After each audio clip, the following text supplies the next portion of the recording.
जय श्री सीताराम मित्रों, दयालु भक्तजनों,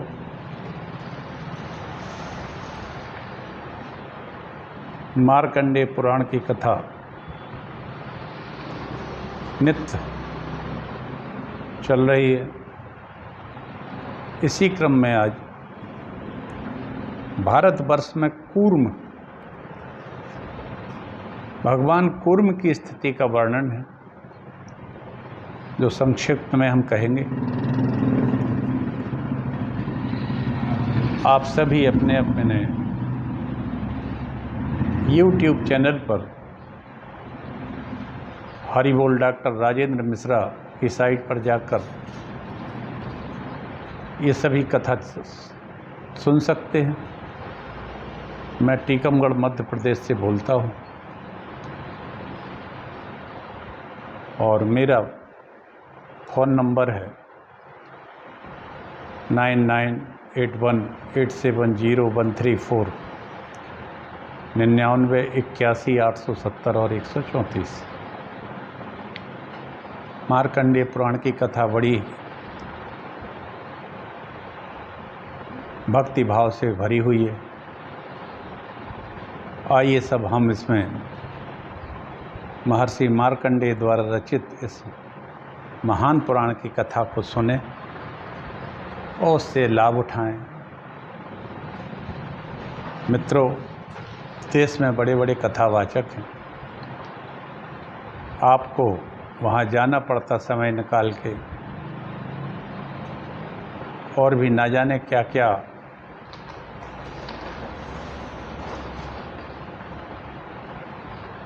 चलिए, इसमें हमारी कथा में कहीं कुछ नहीं जाना। आपको अपने घर पर ही बैठ के कथा सुनना है, ना कहीं यात्रा करना है, ना किसी क्षेत्र पर जाना है, ना कहीं किसी से कान फुकवाना है। ये सभी जितने भी, मैं किसी की बुराई या भलाई में नहीं पड़ता हूँ, फिर भी मैं कह देता हूँ कि हमारे क्या पूरे दुनिया की ही जनता धर्म भीरू रहती है और उसके वास्तविक स्वरूप से परिचित नहीं रहती है। और इस बात को एक कथावाचक बहुत अच्छी तरह से जानते हैं। कुछ तो कथावाचक बहुत ही ऊंचे दर्जे के आदर्श हैं, तपस्वी हैं, विद्वान हैं। कुछ कथावाचक ऐसे हैं जो कालनेमी की तरह हैं।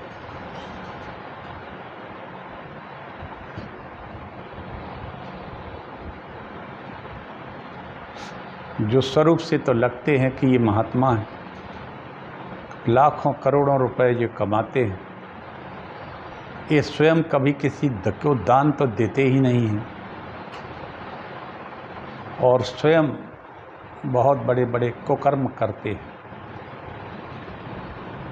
चलिए, हमें इससे क्या है, भगवान सबको सद्बुद्धि दे और हमारे देश की जनता भगवान के वास्तविक स्वरूप को समझे और सुने।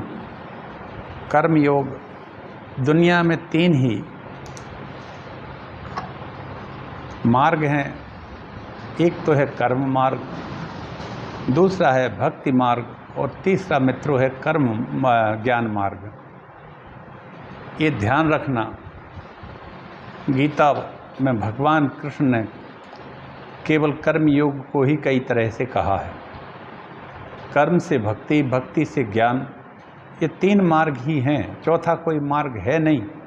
और याद रखना है इस बात का कि भक्ति और ज्ञान ये प्राप्त करने को कर्म ही करना पड़ेंगे। और कर्म हो कैसा? सत्कर्म हो, सतु प्रधान हो, तो आपको उस कर्मयोग का फल मिलेगा। भक्ति और ज्ञान ये दोनों चित्त का जब परमात्मा से या आत्मा से संयोग होता है, तब हम ज्ञान मार्ग में चले जाते हैं। जब एकता की भावना भगवान में हो जाए तो उसको हम भक्ति मार्ग कहते हैं। और कर्म जो है, जो हम अपनी इंद्रियों से बाह्य और आभ्यंतर रूप से जिस कर्मों को करते हैं, ये कर्म मार्ग कहलाता है। तब कर्म मार्ग तो अपना सतोगुणी होना चाहिए, तब हम भक्ति और ज्ञान की ओर कदम रख पाते हैं। भगवान करे हमारे देश में ये स्थिति सबकी हो, सब सात्विक गुणों के आश्रित होकर कर्म करें। चलिए एक छोटा सा मंगलाचरण करते हैं, इसके बाद कथा शुरू करते हैं। नमोस्तु रामाय सा लक्ष्मणाय देवी च तस्यै जनकात्मजायै नमोस्तु रुद्रेन्द्रियमानिलेभ्यो नमोस्तु चंद्राग्नि मरुद्गणेभ्यः जग मंगल गुण ग्राम राम के जग मंगल गुण ग्राम राम के दानी मुकुट धन धर्म धाम के अगुण सगुण गुण मंदिर सुंदर भ्रम तम प्रबल प्रताप दिवाकर काम क्रोध मद गज पंचानन बसहु निरंतर जन मन कानन भृगुं पुलस्त्यं पुलहं क्रतु मांगीरसं तथा मरीचिं दक्षमत्रं च वसिष्ठं चैव मानसम् भस्म संदिग्ध सर्वांगो रुद्राक्षा वर्णान्विता शिव शंकर सर्वात्मन श्रीमातर जगदम्बिके ओम पूर्णमदः पूर्णमिदं पूर्णमदः पूर्णं पूर्णमेवावशिष्यते पूर्णस्य पूर्णमादाय पूर्णमेवावशिष्यते। अच्युतानंद गोविंद नामोच्चारण भेषजात नश्यन्ति शकला रोगा सत्यं सत्यं वदाम्यहम्। सीताराम चरण रति मोरे सीता राम चरण अति मोरे अनुदिन बढ़हि अनुग्रह तोरे जे यही कथहि स्नेह समेता कहि हई सुनहि समुझ सचेता।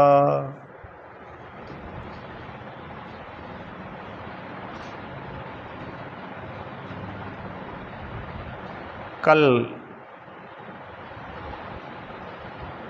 कथा में किम पुरुष आदि वर्षों की विशेषता और भारतवर्ष के विभाग नदी पर्वत जनपदों का वर्णन किया था। गंगा जी की उत्पत्ति भी कही थी। भारत में भगवान विष्णु का कच्छप रूप यानी रूप से रहते, कूर्म रूप से।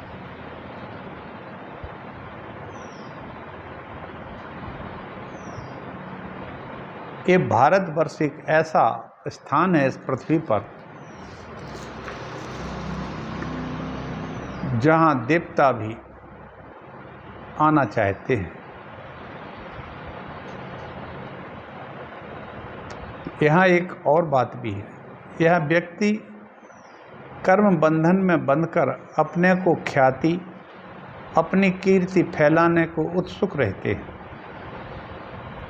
भारतवर्ष में व्यक्ति सब कुछ अच्छा है, देवभूमि है, लेकिन यहाँ आदमी कर्मों के बंधन में बंधता है। अन्य जितने भी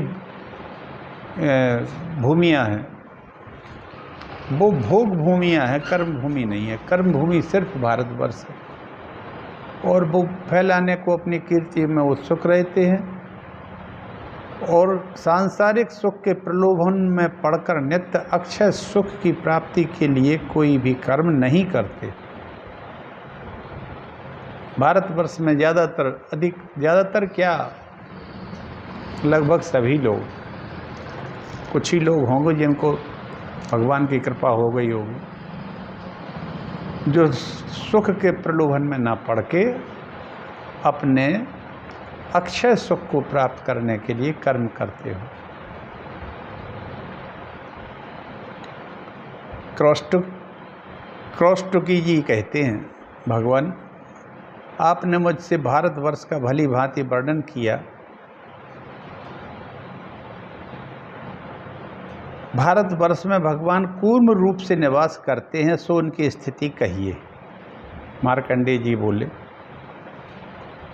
कूर्म रूपधारी, कूर्म माने कच्छप रूपधारी भगवान श्री हरि 9 भेदों से युक्त इस भारतवर्ष में रहते हैं। उनका पूर्व दिशा की ओर मुख है।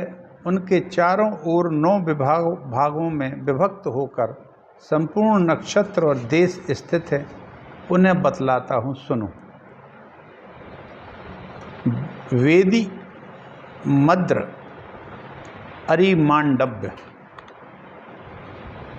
साल्व, नीप, सक, उज्जिहान, घोषशंख, खस, सारस्वत, मत्स्य, सूरसेन, माथुर, धर्मारण्य, ज्योतिषिक, गौर, ग्रीव, गुडास्मक, उद्वेह, पांचाल, संकेत, कंक, मारुत, काल, कोटि, पाखंड, परियात्र निवासी, कापिंजल, कुरुवाह, उदुम्बर तथा गजाभ्य यानी हस्तिनापुर जिसको कहते हैं, हस्तिनाप और गजाभ्य के मनुष्य भगवान कूर्म के कटि प्रदेश में स्थित हैं। कहने का आशय ये है कि हस्तिनापुर के ऊपर का जितना पूरा भारतवर्ष का हिस्सा वो भगवान के कटि प्रदेश में है। कृत्तिका, रोहिणी, मृगशिरा 3 नक्षत्र उस उक्त स्थान के निवासियों के लिए शुभ और अशुभ सूचक होते हैं। वृषभध्वज, अंजन, जम्बू, मानवाचल, शूर्पकर्ण, व्याघ्रमुख, खर्मक, कर्बटासन, चंद्रशेखर, खस, मगध, मैथिल, पौंड्र, बदन, दंतुर, प्रागज्योतिष, लोहित, सामुद्र, पुरुषादक, पूर्णोत्कट, भद्रगौर, उदयगिरी, काशी, मेखल, मुष्ट, ताम्रलिप्त, एक पादप, वर्धमान और कौशल, ये देश कूर्म भगवान के मुख में स्थित हैं। इनका मुख क्योंकि पूर्व की ओर है। अब कूर्म भगवान के दक्षिण चरण में जो देश है उनका नाम सुनो। उड़ीसा, बंगाल, जठर, कौशल, मूसिक, चेदी, ऊर्ध्वकर्ण, मत्स्य, आंध्र, विंध्यवासी, विदर्भ, नारिकेल, धर्मद्वीप, एलिक, व्याघ्रग्रीव, महाग्रीव, त्रयपुर, दशार्ण, निषाद, पर्ण, सबर, ये सब देश भगवान कूर्म के दक्षिण दिशा वाले चरण में स्थित हैं। और अस्लेखा, मघा और पूर्व फाल्गुनी नक्षत्र भी वहीं स्थित रहते हैं। लंका, कालाजिन, शैलिक, निकट महेंद्र, मलय, दुर्धर पर्वतों के पास बसे हुए जनपद, करकोटक वन में रहने वाले लोग तथा भृगु, कच्छ, कोंकण, संपूर्ण आभीर, बेण्य नदी के तट पर बसे हुए देश, अवंती, दासपुर, आकारी, महाराष्ट्र, कर्नाटका, गोनर, चित्रकूट, चोल, कोलगिरी, क्रौंच द्वीप, जटाधर, कावेरी के तटवर्ती देश, ऋष्यमुख पर्वत बसे हुए प्रदेश, नासिक, संघ, सुक्त आदि सब वैदूरी पर्वत के समीपवर्ती देश, कांची, त्रिलिंग, कुंजदरी और कच्छप में रहने वाले लोग ताम्रपर्णी नदी के तट पर सीधे से भगवान कूर्म की दाईं कुक्षी में स्थित हैं। उत्तरा फाल्गुनी, हस्तचित्रा ये 3 नक्षत्र वही हैं। काम्बोज, पलभव, बड़वामुख, सिंधु, सौरवीर, आनर्स, द्राविड़, दरद, महारणव, सौराष्ट्र ये देश भगवान कूर्म के दक्षिण चरण में स्थित हैं। स्वाति, विशाखा, अनुराधा ये नक्षत्र हैं उनके। मणिवेग, छुराद्री, सरकर, फाल्गुनी, वेणुमती निवासी, घोर, गुहक, चकल, एक अक्षण, बाजिकेश, दीर्घ, ग्रीव, सचुलक और अश्व के से देश कच्छप के मुख कच्छप भगवान के पुच्छ भाग में स्थित हैं। वहीं ज्येष्ठा, मूल और पूर्वाषाढ़ा नक्षत्र हैं। मांडव, चंडखार, अस्मक, ललन, कुसात, लहल,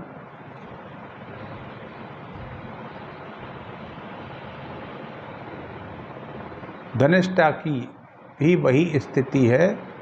ये बाएं चरण में स्थित है। कैलाश, हिमवान, धनुष्मान, बपुष्मान, क्रौंच, करुषक, क्षुद्रडीब, गांधार, सागर राशि, हेमतारक, पूर्ण, मांडव, भूति युवक, ये कूर्म भगवान की बाईं कुक्षी में है। शतभिषा नक्षत्र, पूर्व भाद्रापद और उत्तरा भाद्रापद, 3 नक्षत्र वहाँ रहते हैं। किन्नर राज्य, पशुपाल, कीचक, काश्मीर, अभिसारजन, दरय, अनंग, अंगण, कुरट, यवन, त्रिनेत्र, पौरव तथा गंधर्व, ये कच्छप भगवान के पूर्व उत्तर वाले चरण के आश्रित हैं। रेवती, अश्विनी और भरणी भी वहीं रहते हैं। विप्रवर, उक्त देशों में क्रमशः ये ही नक्षत्र ऐसे हैं जिनके कारण मनुष्यों को पीड़ा होती है, अर्थात जब इनके साथ दुष्ट ग्रहों का संयोग होता है तो ये उनसे प्रभावित होकर प्रजा को कष्ट देते हैं, और उत्तम ग्रहों से योग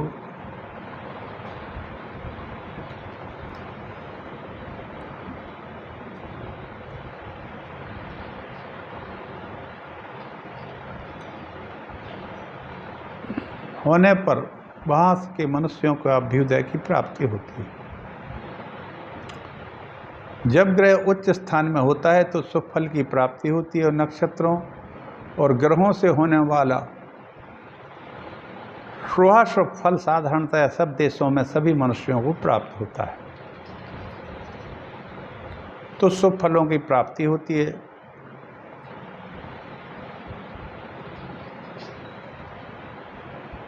इस संसार में सभी को हानि उठानी पड़ती है, जो सर्वथा निष्पाप है उन्हें ग्रह आदि से कभी कहीं भी नहीं भय होता है।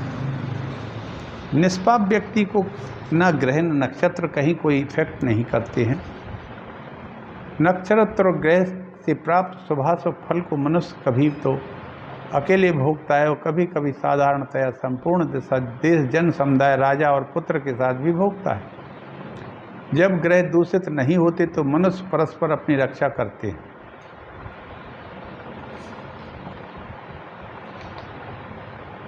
और ग्रह के दूषित हो जाने पर उन्हें शुभ फलों से वंचित होना पड़ता है। इस प्रकार विद्वान पुरुष किसी से भी द्रोह ना करे, सब प्राणियों के प्रति मित्र भाव रखे, दुर्वचन ना कहे और बढ़ चढ़कर बातें ना बनावे।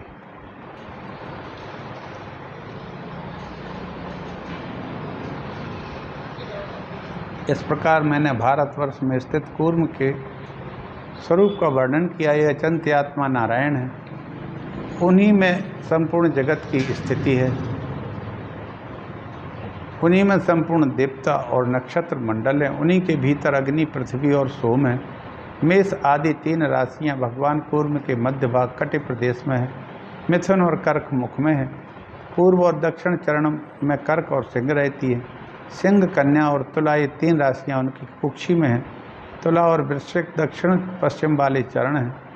पृष्ठभाग में वृश्चिक और धन स्थित है। वायव्य कोण में के चरण में धन, मकर, कुंभ है।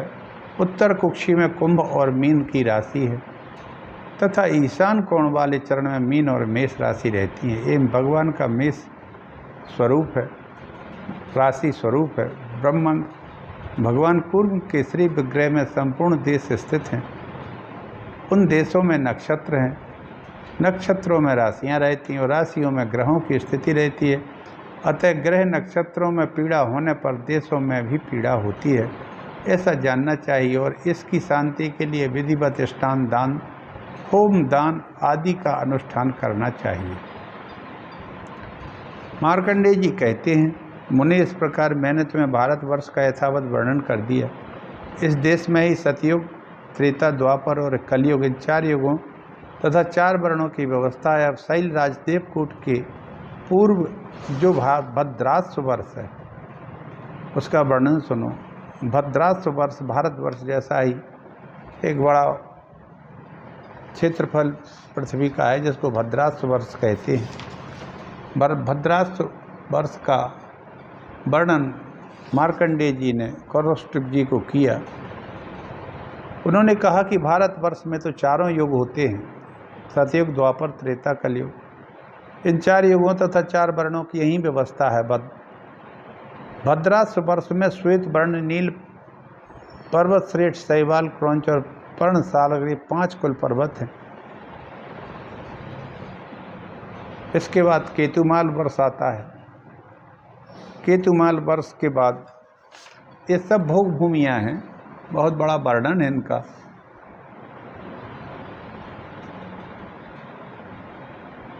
मुनि श्रेष्ठ केतुमाल वर्ष के विषय में कुछ बातें बताई। अब मुझे उत्तर कुरु वर्ष का वर्णन बताया।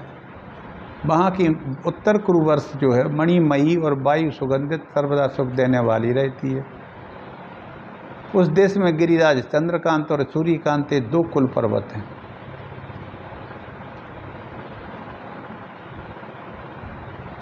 वहाँ के पुरुष रोग और शोक से रहित रहते हैं। उस वर्ष में प्लक्ष खंड नामक एक मनोहर वन है। इसके बाद इलाव्रत वर्ष है। इसे मेरु वर्ष भी कहा जाता है।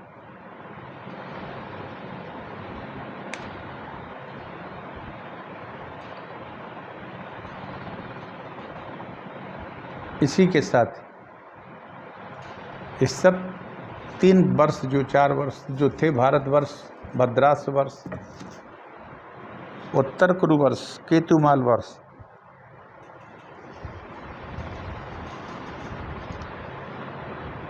इन सब का वर्णन सम्यक वर्ष, इलाव्रत वर्ष, हिरण्यमय वर्ष, इस तरह से बहुत बड़ा भूभाग में ये वर्ष फैले हुए हैं, देश फैले हुए हैं। इनका वर्णन कौष्टुभ जी से मार्कंडेय जी ने कहा। और भारतवर्ष ही एकमात्र कर्म भूमि बताई है, और सभी जितने भी वर्ष हैं ये, इनकी स्थिति कहाँ है, कैसी है, ये तो भगवान ही जानते हैं। और ये भोग भूमियाँ हैं, भोग भूमि कहलाती हैं। अब स्वारोचिस तथा स्वरोचिस और स्वारोचिस मनु के जन्म एवं चरित्र का वर्णन है इसके आगे।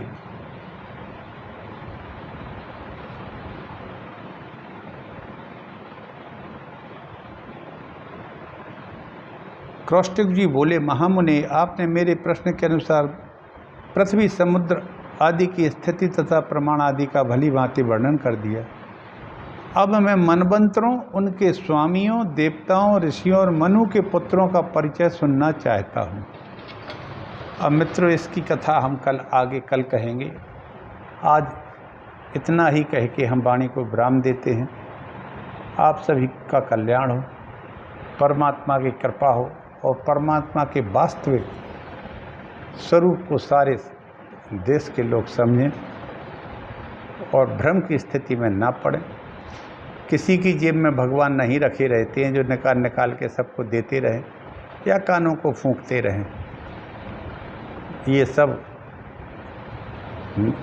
नौटंकी के जोकर की तरह अपना अपना मेकअप करके और नाच गान का एक